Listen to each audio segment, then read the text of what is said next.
Gulf खबरें में आप तमाम लोगों को वेलकम करते हैं। आज की वीडियो तमाम लोगों के लिए बहुत ही ज़्यादा इम्पोर्टेंट है और एक बहुत ही बड़ी ब्रेकिंग न्यूज़ है, क्योंकि आज के दिन जो है वो शदीद किस्म की एमरजेंसी जो है वो नाफज की गई है और इस एमरजेंसी के नतीजे में आज से जुमे तक जो है वो मुकम्मल तौर पर सऊदी अरब बंद करने का नोटिफिकेशन जारी किया गया है।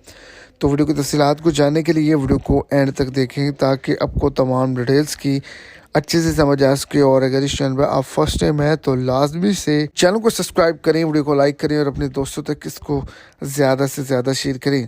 सऊदी अरेबिया के कई इलाकों के अंदर अलर्ट को जारी किया गया है और एमरजेंसी को भी नाफिज किया गया है। इसके अंदर असीर जजान बाहर रीजन के अंदर गिरद आलू तेज़ हवाएं और मूसलाधार बारिश है। मक्का मुकरमा रीजन के अंदर दरमियाने दर्जे की जो है वो मूसलाधार बारिश है, लेकिन ज़ाला बारी और सैलाब आने का भी खदशा जो है वो जाहिर किया गया है।